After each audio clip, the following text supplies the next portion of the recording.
Y eso es lo que ha perdido Estados Unidos. Y desde 1979, que Estados Unidos trata de destruir esta revolución. Y fíjate, Fernando, que ni siquiera estoy analizando o conceptualizando esta revolución islámica, si es buena, si es mala, si me gusta, no me gusta. Ese no es el tema. Uno se puede identificar o no con la política que tiene este país. No es la política que yo más me identifico. No, para mí no, los dirigentes de este país no son gente progresista en el sentido latinoamericano que nosotros lo entendemos. Pero eso no es eso lo que le importa a Estados Unidos. Lo que le importa a Estados Unidos es que perdió un aliado geoestratégico fundamental y perdió riquezas petroleras que manejaba completamente. Ahí está. Ahora, yo me quedé pensando, porque además es lo que venimos pensando muchos durante todos estos meses, en los cuales surge permanentemente información vinculada a esas dudas que caen sobre el programa de enriquecimiento de uranio en Irán, y esa comparación que vos hiciste con Irak. Es decir, es hasta como infantil no darse cuenta de una comparación de esas, porque no hace mucho tiempo que ocurrió lo que sucedió en Irak, año 2003, como vos lo decías, excusas que nunca pudieron ser comprobadas, y a pesar de que no pudieron ser comprobadas, la invasión se dio igual. Entonces hay mucha gente que, tomando en consideración o tomando como punto de referencia eso que ocurrió con Irak en el año 2003, se pregunta, ¿qué va a pasar ahora? ¿Qué es lo que se viene con respecto a Irán? Y te agregaría un elemento a lo que vos decís, Fernando. ¿Cuál es el gran peligro de Irán? ¿Cuántos países invadió Irán desde que está la revolución islámica en 1979? Ninguno.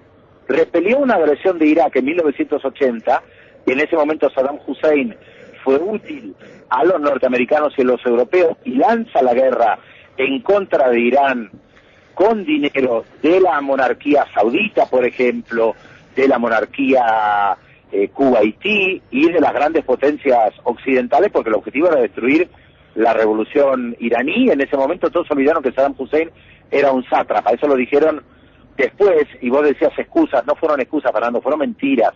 Nos mintieron alevosamente, y eso hay que decirlo. Hay que recordar esa reunión de Bush, de Aznar y de Tony Blair en los Azores, hablando del gran peligro que representaba para la humanidad, porque nos dijeron que Saddam Hussein era un peligro para la humanidad, no solamente para Estados Unidos. Y lo mismo dicen respecto de Irán.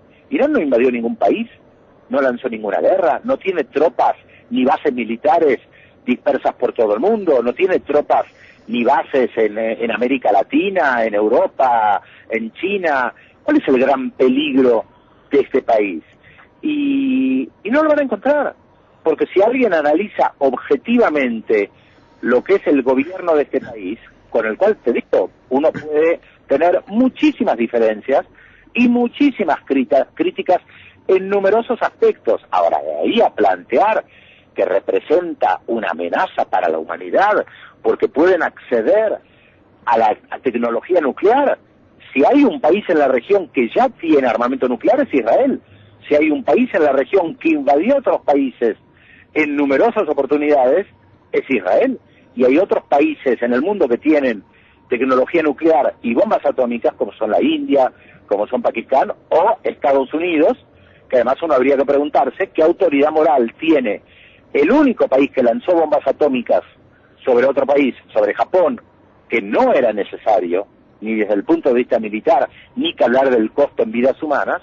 ¿Qué autoridad moral tiene Estados Unidos para plantear que Irán es una amenaza? Pero como decías al comienzo de tu apertura, estamos muy influenciados por los medios de comunicación occidentales, son los nuestros, son los que demonizaron a las poblaciones indígenas en América Latina, son los que demonizan los procesos progresistas en América Latina, son los que demonizan a los pueblos árabes, a los que demonizan Irán, y frente a esto hay que dar toda una batalla cultural que no es sencilla, porque cada vez que uno quiere realizar algún mínimo cambio en América Latina que tiene que ver con algo estructural, bueno, la historia sabemos cómo fue en América Latina respecto de los golpes de Estado, y en el caso concreto de Irán, además hablando yo con la gente, como te decía acá, no hay clima de de guerra, y acá te encontrás con una sociedad que además tiene miles de años, y que los europeos y que los norteamericanos, que tienen incluso menos historia que los europeos, deberían mirar con un poquito más de respeto y aprender de lo que sucede en una cultura milenaria, varias veces milenarias, y que miran con mucho desdén, de la misma manera que los norteamericanos suelen mirar con mucho desdén la cultura china, la cultura japonesa, la cultura árabe, la cultura iraní, producto de Nuevo Rico, ¿no? De alguien que tiene muy poco tiempo de cultura.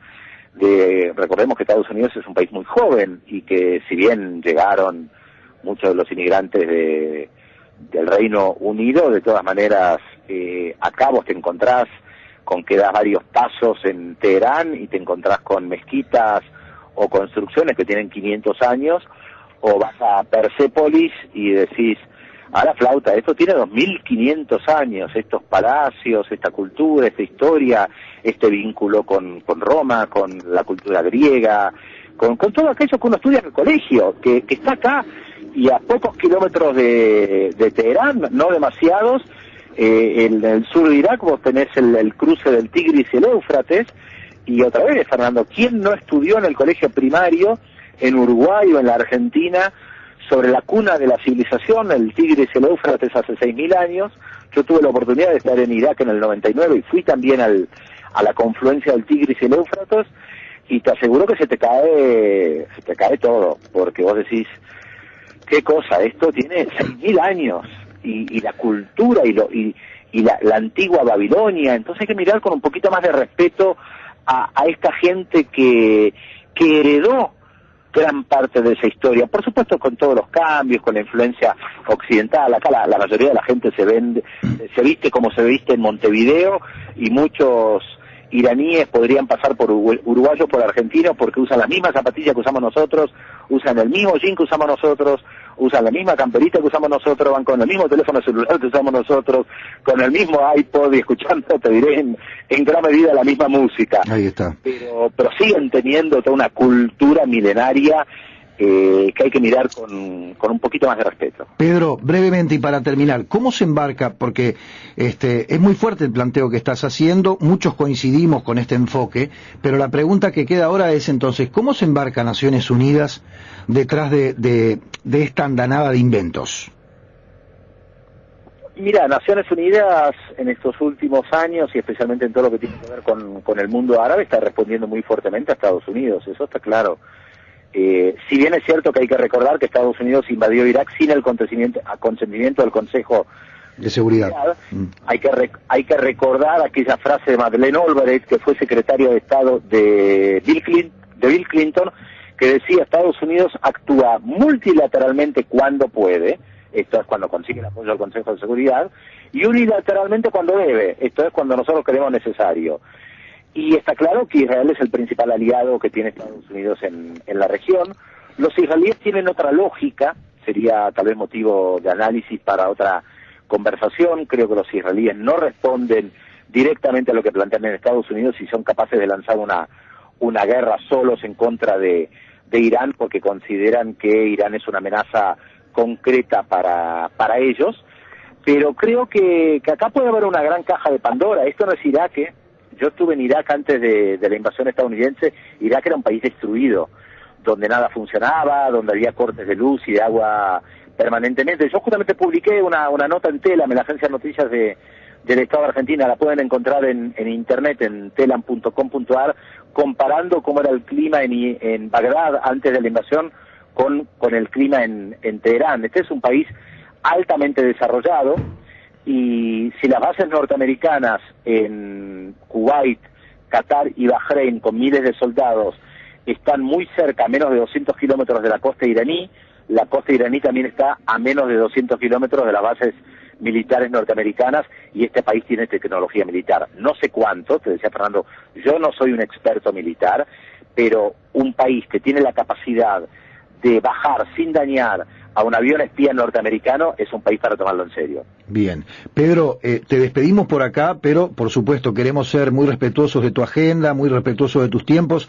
Acabas de dejar planteado algo sobre lo cual me gustaría profundizar, tal como vos lo propusiste, y es justamente la posibilidad de una conflagración, pero con Israel, o liderada por Israel. En todo caso, dentro de algunos días, si tenés la posibilidad, vamos a estar en contacto contigo y te convocamos nuevamente, ¿te parece? Cuando quieran, Fernando, yo estoy acá hasta el martes a la noche que viene y creo que sería interesante seguir esta conversación misma, aprovechando, como vos decías, esta casualidad que ustedes me buscaban y que yo estoy en Irán recorriendo diferentes partes de Irán, como para seguir conversando y tener por lo menos mis impresiones de lo que yo puedo ver. Bien, te agradecemos por haber estado con nosotros, te mandamos un fuerte abrazo. Un abrazo grande, Fernando. Que estés muy bien. Queridos amigos, era Pedro Brieger, periodista, sociólogo argentino, titular de la Cátedra de Sociología de Medio Oriente en la Universidad de Buenos Aires, hablándonos desde Teherán. El mundo no se detiene. El mundo no se para. El tiempo no para. Conducción, Daina Rodríguez y Fernando Blanco.